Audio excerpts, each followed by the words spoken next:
UCTV.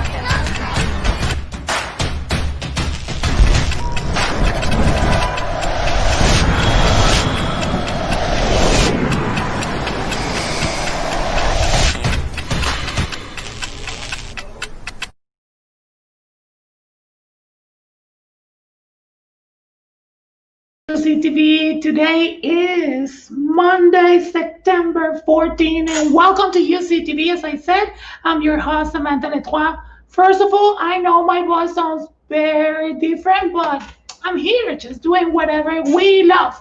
Give you some entertainment, some information, and also entertainment for our community. That's why Unity Coalition have the best option for you. And remember, October 1st to the 15th, celebrate Orgullo.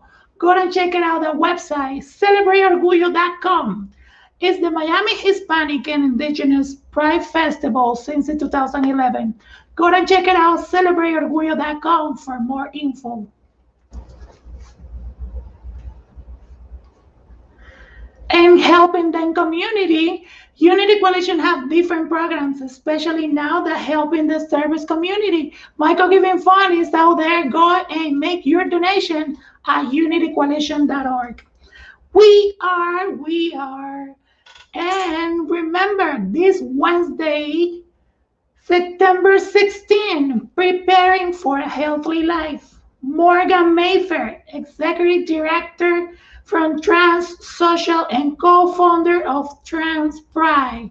We're going to talk about what is important for our transgender leaders, what is the information for our trans community, gender non-binary, and gender non-conforming. Remember, this is Preparing for a Healthy Life every Wednesday here on Facebook Live by Unity Coalition, 4 p.m. Eastern Standard Time.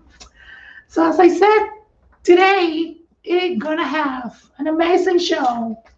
Benjamin DiCosta, Chief Digital Officer, and also he's a CD creator, studios, community activist, writer, and public speaker.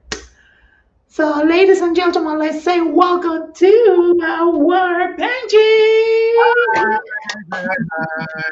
Benji, first of all, I'm so sorry my voice. I sound like a Minnie Mouse, I know, but I'm trying to do my best. So thank you so much for the opportunity. It's like that. They like the Minnie Mouse. I got the Minnie Mouse vibe inside of me, so don't be jealous. I know you will. Thank you. So Benji, as I said, thank you so much for the opportunity just to be here with us. You've been in the community for a few years. You've been doing a lot of things. Let's talk and let's share to the people who is Benji or Benjamin. Yeah. So my name is Benjamin, but I go by Benji. My pronouns are listed right here. So I've been working in the HIV world for the past 10 years. And had the privilege to travel not only around the great state of Florida, but around the world to talk about access for young people, especially when it comes to their health and their sexual health, and making sure that there's adequate testing, breaking down stigma, sexuality, and making sure that access to PrEP is available to all, regardless of your background or income. That's awesome, especially part of the prevention for the LGBT community. Benji, why do you think that it's so important to have education for HIV and AIDS in the LGBT community? I think it's very important because for someone like me, I didn't get to receive sexual health education. Not only at home, but at school. We never received that.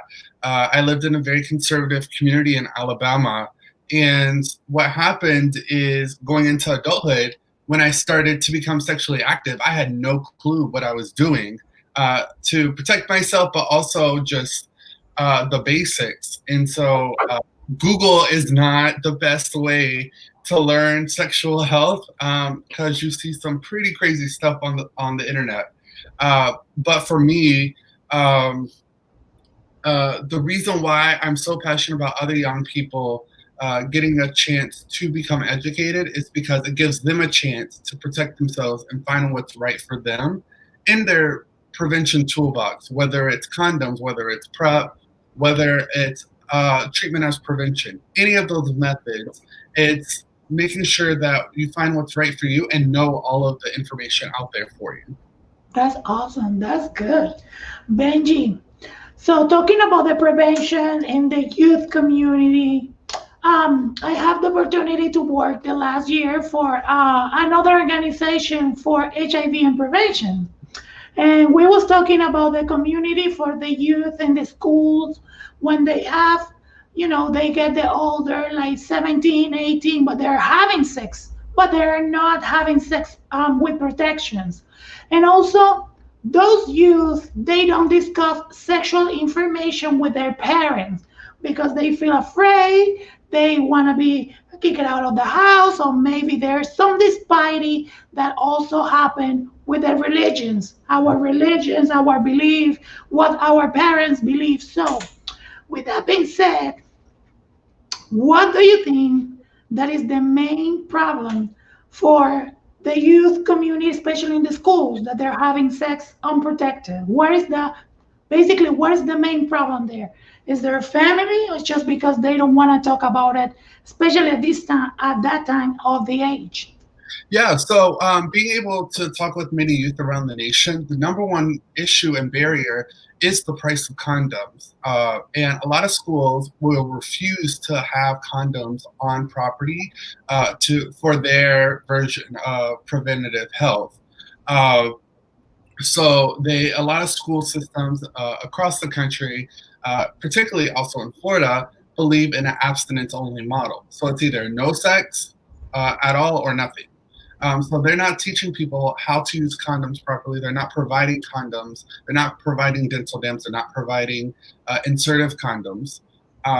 So that's number one. Number two is that a lot of people, when they're young, they go to their family practitioner when they go for medical services. So what happens is that they have a fear that their practitioner, which some may do, is they disclose their health status to their parents because they've been going to the doctor's office for so many generations to the same person that they're like, oh, they're gonna tell my mom and dad that I had sex or that I got STD, and I can't tell anybody. So it's a lack of trust, and it's also the lack of access for condoms. Yes, and so many of the youth community, as I said, they're been having sex unprotected, and they don't want to discuss because they're expecting that somebody says you're doing this wrong, don't do this, don't do that. But at the same time, it is important just to be safe and be responsible, especially starting at that age, at the age of the school. So Benji, let's talk about how was your life let's say before the quarantine time and before when the 2019 started. You being in different programs, participation out there before the quarantine and the COVID-19, how was that experience when you went into the auditorium and talking to the people about how is that prevention? People took it in a correct way, in a different way? Yeah, so I had the privilege of being in a lot of different spaces. The one that I found the hardest to talk to was actual other medical professionals, because other medical professionals can sometimes be very stuck in their ways, as well as there is a ego within medical communities. Like, I did 20,000 years of medical school, so I know better than you when it comes to reaching the community that you're a part of. And a lot, and a lot of providers, not only with young communities, but also with the transgender and gender nonconforming community, have horrible bedside manner. They are not asking people their pronouns. They're assuming that this person is not making good choices. And then also they want to provide what they think is going to work for this person instead of making a collaboration with the patient to say, hey, this is, I'm going to meet you where you're at. So, condoms may not feel good for you. So let's talk about other ways that feel good for you. And then we can create a plan together. instead of the provider just saying, you need to do this, you need to do this, you need to do this. And that's so many youth and young people are lost in care because they're not listening to patients. That's good. That's good. Benjamin or Benji, you said that you want to be called Benji, right? Either or. Benjamin is what I use in formal settings, and Benji is what I use when I'm with family. Okay, so I'm part of your family. I'm gonna call you Benji. That's fine, yes. Okay, so Benji, I know that you identify as a gender non-binary, gender non-conforming. So how is that part of the prevention into the gender non-conforming community? So I think a lot of times providers and organizations attach body parts to the patient. So because I may be physically presenting as a male, they want to give me all the preventions as a male and not listen to maybe how I do sex or Yes. how another person does sex. Also the way, if you heard me earlier, I called what people call a female condom an insertive condom because both men, women, and any gender in between can use insertive condoms to protect themselves. It's not just a female thing. So I think how we label things, how we talk about body parts, and the partners that we have sex with is a big thing because a lot of times providers who think they're trans competent think that they know everything, and because they called me the right pronoun, that makes them the best in working with TGNC folks. No, it also has to do with there are men with breasts, there's women with breasts, there's men with vaginas, there's men with dicks. So there's options all between, and so don't assume what I have or what I may not have. Ask me all the questions, because there are, like, in my experience of working in the clinic in Chicago, I had a lot of trans masculine folks who said that the provider just assumed that they were just having typical sex. So they were just having sex with people with penis instead of asking questions of who are your partners, and how do you identify them, and how do you identify yourself as a partner. Wow, we have to teach more to the community how, how we've been acting and how we want to treat. Benji, I think that one of the process into the medical field to treat and be polite and be human for the LGBT community is to know more about the subject, the sexual orientation and the gender identity, how to treat the community, how they feel, how they reflect. If Mm-hmm. you take the step to learn how the community want to be called, what is that generation, we should be a better human a person and also be treating a better way. Absolutely. And also, the LGBT community right now is growing so fast that more and more medical environment need to be involved into the LGBT community. There are Mm-hmm. many doctors that they are openly gay, but they don't want to treat a transgender woman. They don't want to treat a gender non-binary person because probably they don't feel identified with the patients, even that they're doing professionally. So now that I've been said, have you passed in a situation that you have like a connection with a doctor that identify very gay and openly gay, but doesn't treat you as a human person? Yeah, there are. You could probably ask any trans or gender non-conforming person about their experiences at a doctor's office, and they will name. They got the list of all the people that have treated them poorly.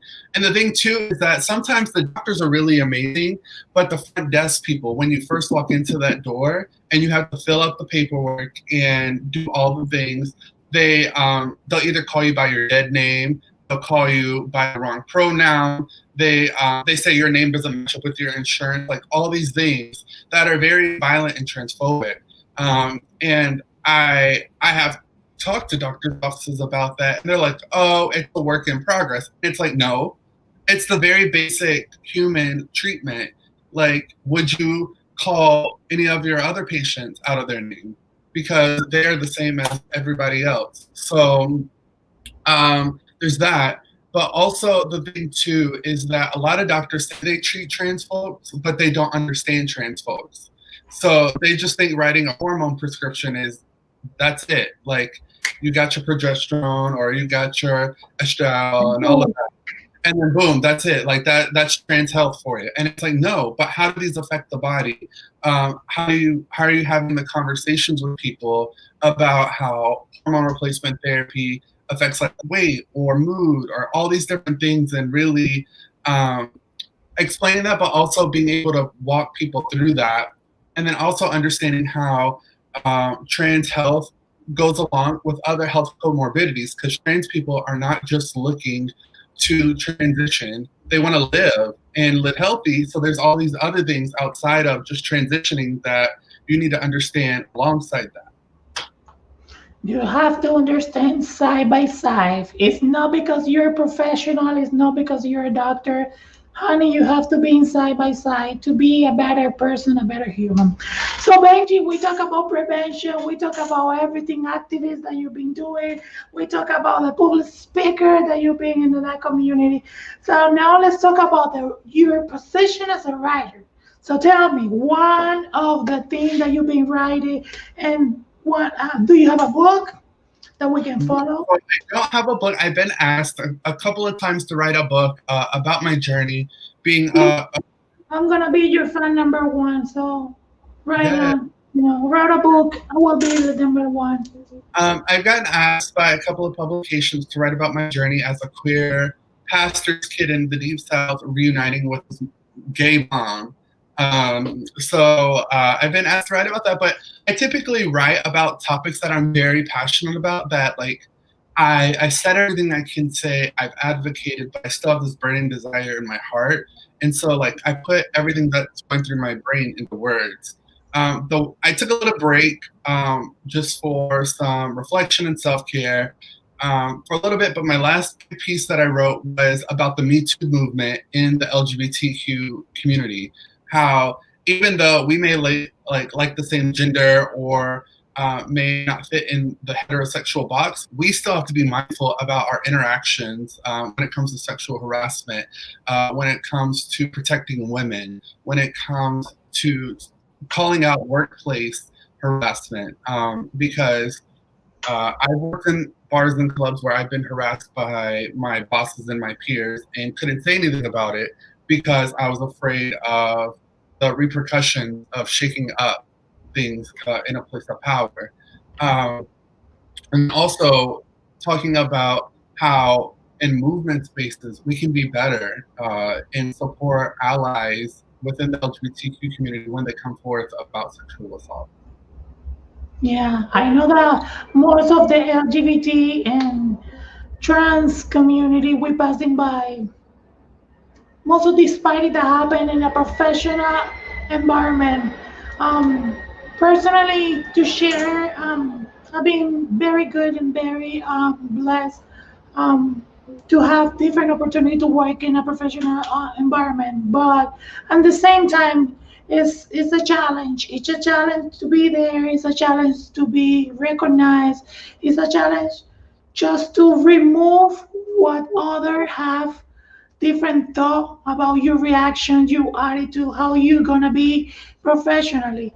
So at the end of the day, the trans person of the gender non conforming is gonna be on top of that because there are so many people that doesn't feel comfortable working with us.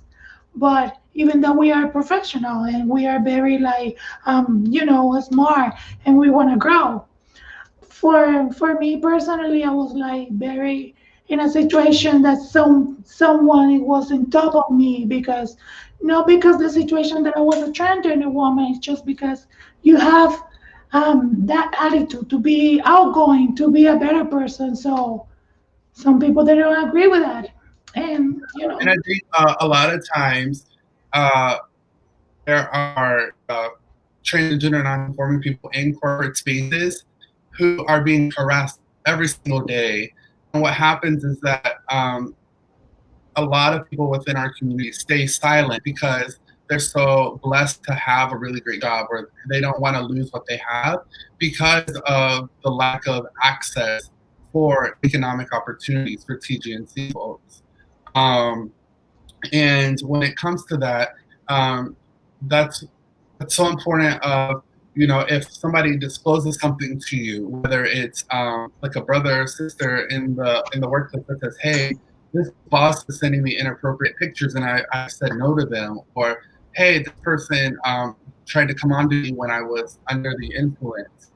When they share that, it's important to support them through that and to be a friend and to help be there when they do decide to share that story.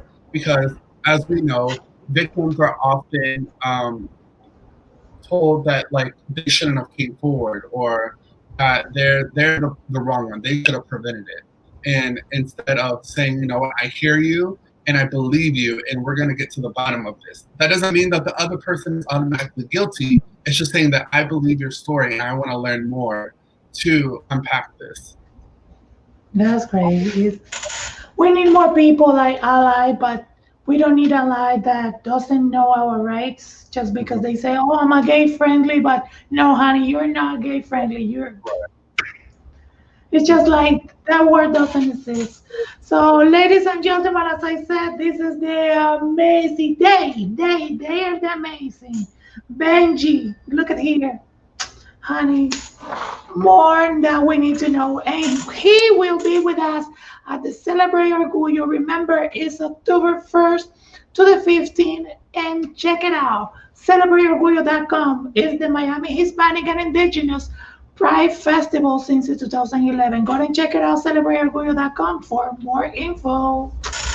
Trans Art 2021 Unity Coalition is the seventh annual Trans Art showcasing and talents for our transgender, gender no conforming, and gender no binary, our community.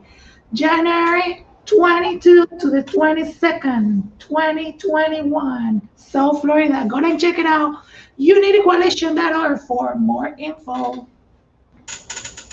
This is our art lab with a collaboration of different company and also Pride Lines. This is our Benji. Let me tell you, this is a 365-day art gallery. We have an opening and it's for transgender, gender non-conforming artists. So if you identify as a transgender, gender non-conforming, you're the artist, designer, modeling, whatever you do, this is the perfect options and the perfect time for you to show up and showcase who you are. And it's free by Unity Coalition. So apply, fill it on the form, and send it, honey, so you can show fashion show. So Angie, you've been working with a C3 designer, right? Mhm.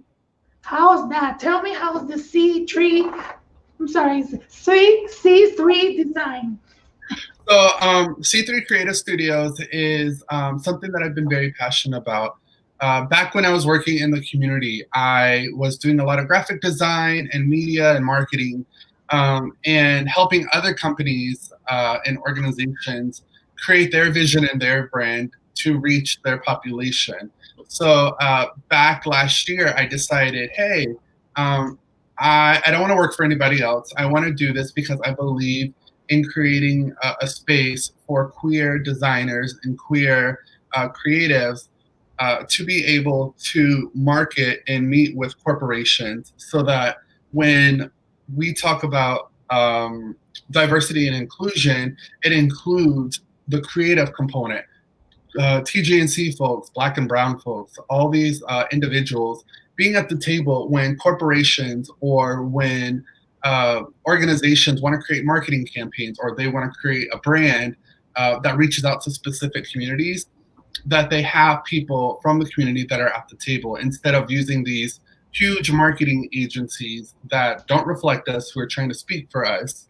Um, So it's been going really great. I am working on a grant for Black and Brown graphic designers, to where my company will provide $5,000 to Black and Brown graphic designers, illustrators, to start their own system, start their own project, whether that is doing graphic design or project building with companies, or uh, writing a cartoon book, anything. So it's providing the software, the mentorship, the computers, everything. It's making sure that no matter what a person needs to begin, that they have that, because so many times Black and Brown creatives are not able to access the table because of either not there's no room at the table and people are not making space, but also the lack of resources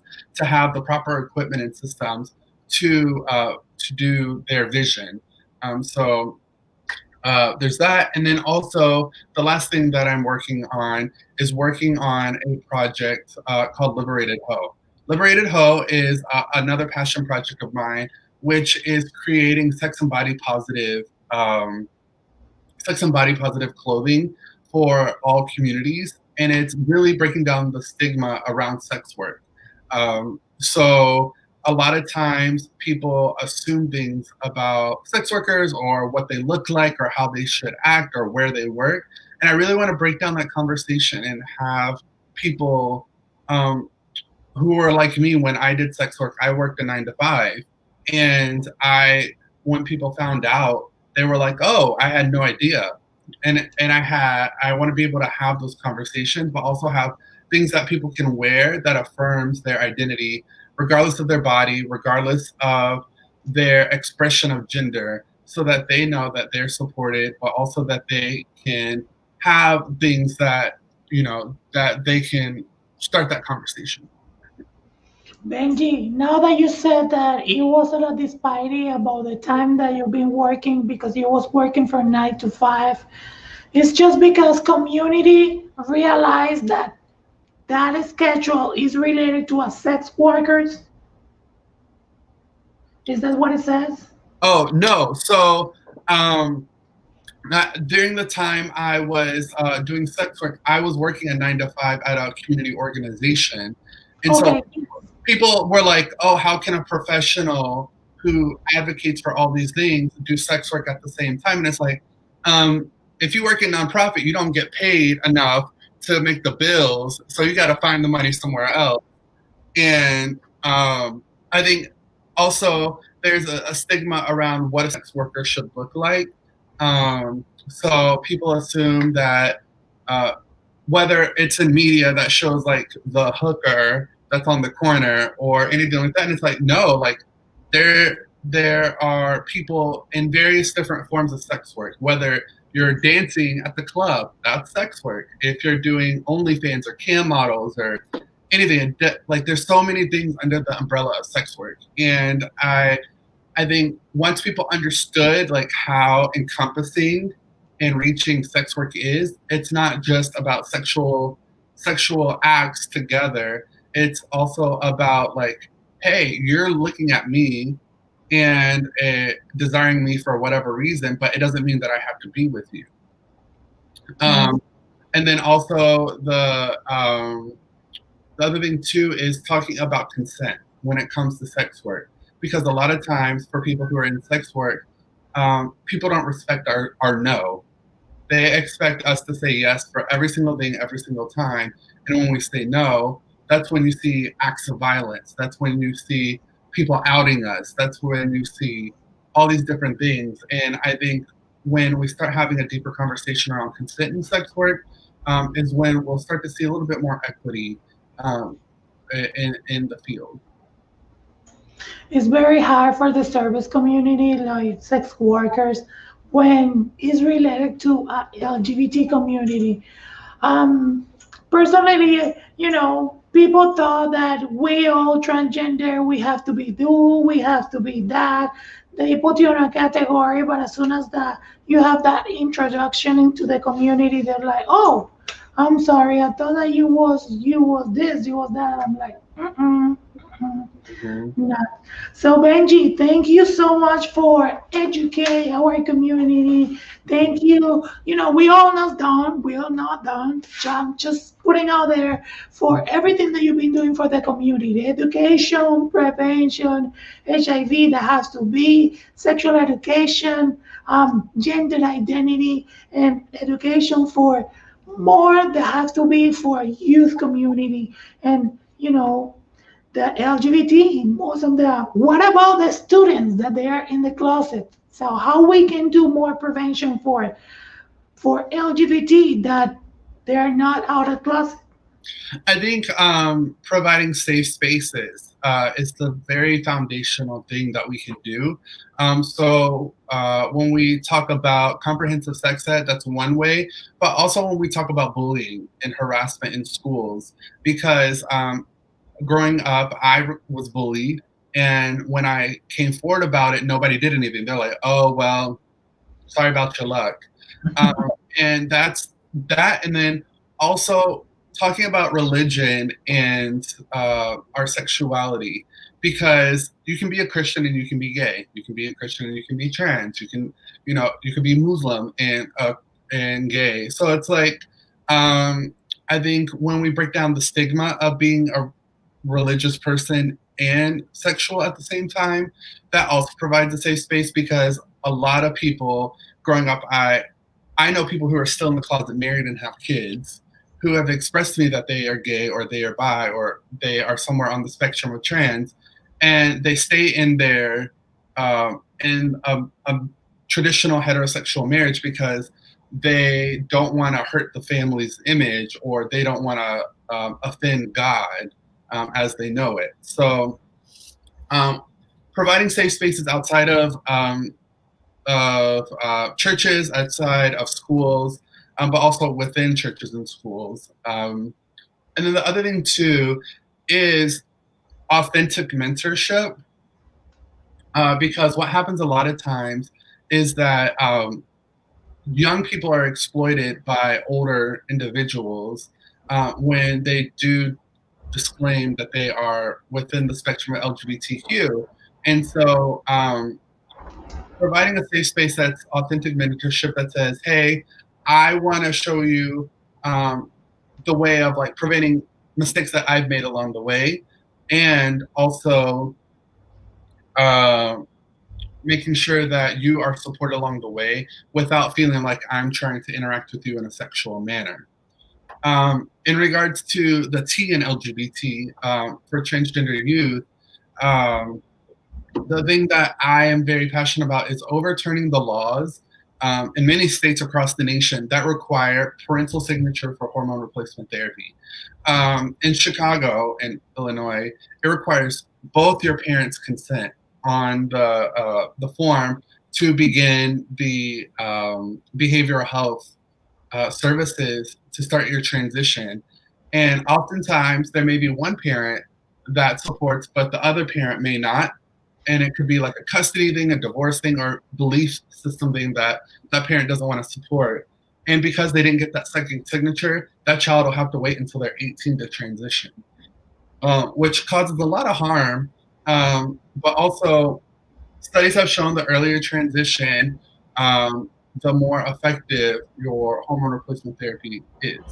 So, providing support, but and then also providing breaking down the barriers for the gender binary. So if there's a young person that wants to try on leggings one day, that's okay. If a person wants to try on a dress one day, or if they want to try on a suit and button up and all these things, like it's okay. Clothes do not have a gender. They are clothes. They are fabric. Um, and allowing somebody to explore their sense of style is so important, because for a lot of us, that is a safety net. Like when we have that outfit that makes you feel fierce, you feel more confident in the world. You can go out and slay. And I think breaking down the stigma within the fashion industry would also help. So showing young individuals that may wear different types of clothing. So these are just some of the little things that I believe in. That's great, and thank you so much for sharing that with us, Benji.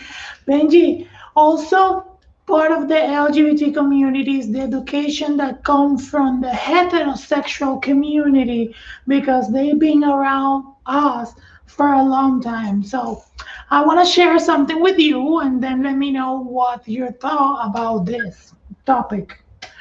The heterosexual community, when we sometimes asking about they have to do what was the last time that they having an HIV testing, most of them answer in the way to say I don't need an HIV testing because I've been with my husband or with my girl for 40 years. So and then my answer is, do you know what he or she do when he get out of home? So they just like, no. So now what's your recommendation for the heterosexual community when they answer in that way? Oh, I don't need an HIV testing because I've been with my husband for a long time. Yeah. So, So the answer I always have to that is HIV doesn't know a gender. It doesn't know a background. It doesn't know an ethnicity. It does know, like, it is prevalent in more communities, um, particularly minority, Black and Brown communities, injection drug use communities. So um, the thing that I always tell heterosexual people is that, you know, HIV isn't just a sexual disease. Like, yes, that is one of the main ways to contract it, but um, you could also contract it from needle sticks. You could also contract it from a blood cut. Like, have you accidentally got blood from another person on you? It's always good just to know your status. And it only takes 60 seconds. Um, 60 seconds, like, if you don't have 60 seconds, then I don't know what to tell you, because you always have 50 seconds. I yeah, always have 60 seconds. I'm sorry. I have 60 seconds just to put mascara on my lashes, like right. quickly. It's less than a commercial break. So just knowing your status is great, and then also it's ease of mind. So you get your test done. For heterosexual people, yeah, you may not have to go every 3 to 6 months, even though it's recommended. Like, maybe go once a year when you have your annual physical. Just be like, hey, can you run my HIV test too, just in case. And it's no harm. It's just something so simple. And what a lot of people are doing is they're advocating to automatically just do HIV tests when they do annual screenings, so that people will know their status. And then if people don't want to do that, they can opt out, but it'll just automatically be done. Um, and I So think that'll now is, I'm sorry. So right. now it's recommended that every screaming every time that you go to your primary care doctor, it is automatically to do an HIV screening. Mhm. At least if you said I don't want it, but automatically has to be performed by the doctor so they can, are you anal testing and checking? They have to do an HIV test at least to know your status because it's important to know your HIV status, especially now if you are sexually active. If you're sexually active, it is necessary to have your status for HIV. If you feel that you're being exposed because you're having sex with anonymous partners or different sexual encounter with different people, so it's your time just to get tested. It is very, very secure. It's not it's painless. You can do mouth swab. It can be like blood. There's so many ways to get tested. They can send you a home. You can go to the line. So Benji, how we can find different places that we can have HIV tests? So if you go to cdc.gov/doing it, um, there is a testing site locator on their website. And just put in your zip code, and it'll find the nearest testing site to you. And all of those are free. They're confidential, and in some states they're even anonymous, so they don't even ask any questions. So definitely go there. And then if you're looking for PrEP or any other preventative services, those providers will be able to provide recommendations and referrals. So, oh my gosh, I feel so secure right now. I'm like, oh my god. coronavirus, you can with me, honey. You can. So I'm protected, I'm secure, and it's good just to educate the community, Now in the COVID-19, especially in the quarantine time, people don't get out, and things that happen right now is people says like, no, I'm not in the party, I'm in self quarantine, I'm doing this, I'm safe at home, but they're trying to have sex encounter using like different dating apps, but Mhm. and they're not exposed only to HIV, they've been exposed to COVID also.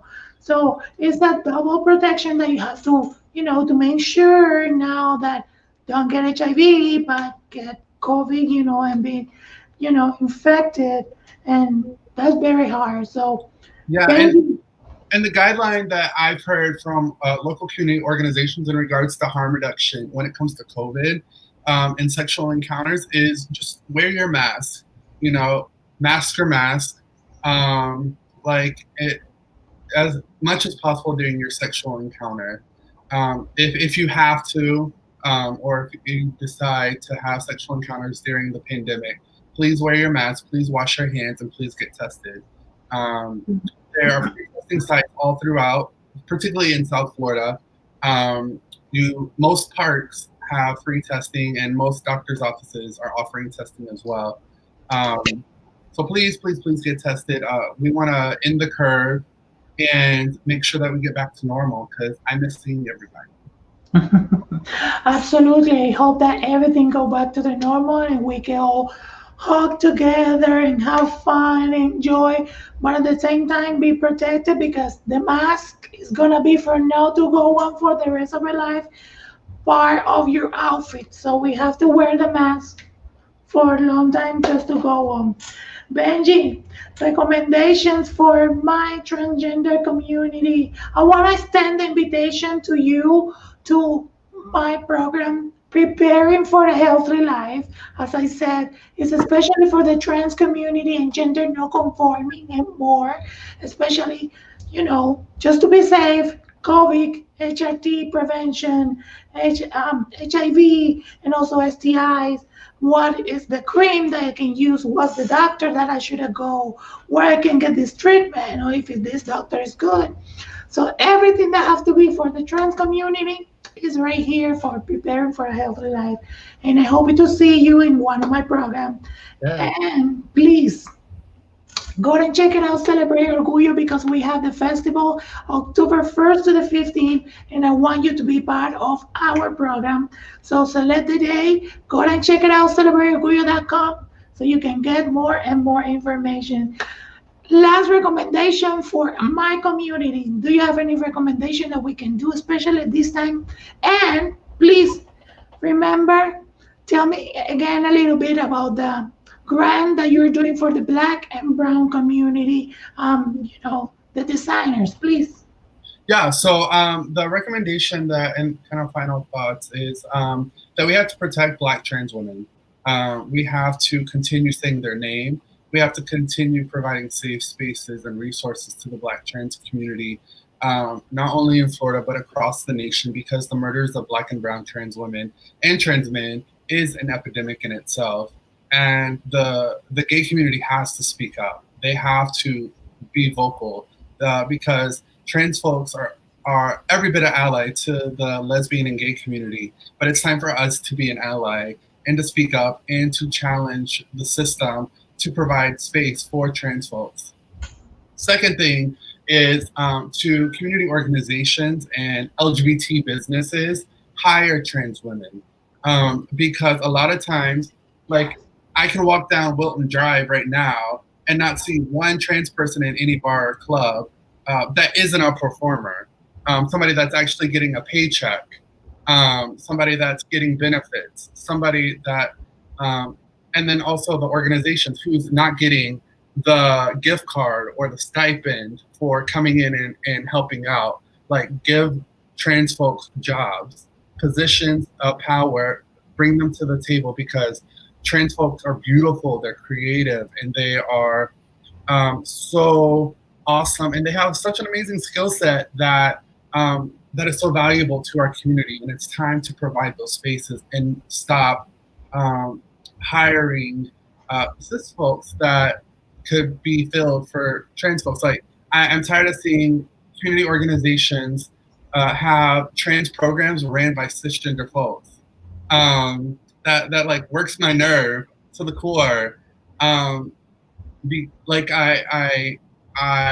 am such a firm believer in hiring from the community and building from the community and mentoring from the community. And if you don't have a position, or if somebody's not a good fit for the position, help out, mentor, build a resume, show like they may not be a good person for the position at your organization, but there's plenty of other ones that you could provide a letter of recommendation for. Make a way. So, and then in regards to the grant, it's a $5,000 grant for Black and Brown communities, particularly Black and Brown creators who are in graphic design or illustration, to provide software, equipment, training, certificates, all of the things. And I am hoping to announce a finalist by the end of this year, if not first part of the next year. COVID has kind of delayed things. So if you are interested in the grant and would like more information, just email me or message C3 Creative Studios on Facebook, and I'll be glad to get you an application for that. Also, it is open to individuals of mixed status in regards to their residence, so you do not need a driver's license or anything. So if you are an immigrant, if you are undocumented, you are more than welcome to apply and are going to be given a fair shot. Congratulations, and thank you so much for everything that you've been doing for the community and helping the Black community, the transgender, and the gender non-conforming.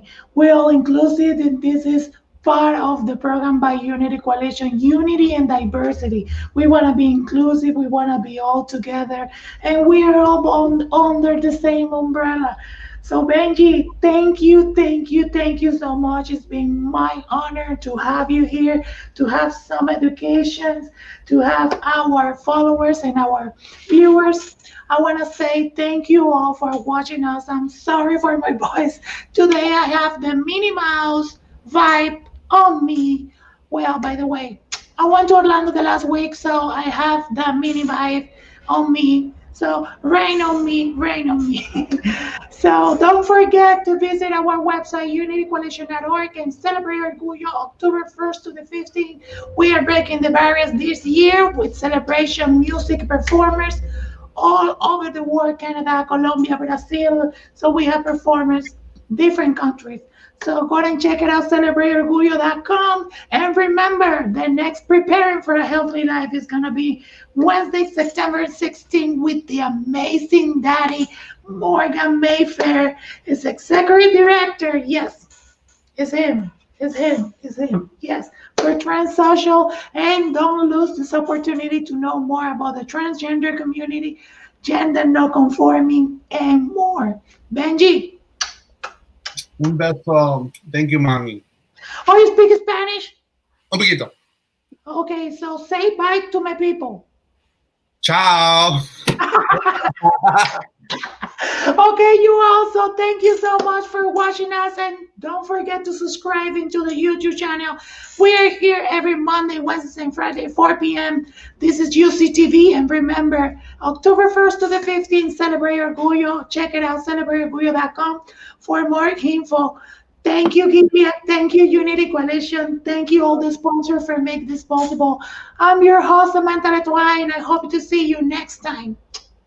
Love you.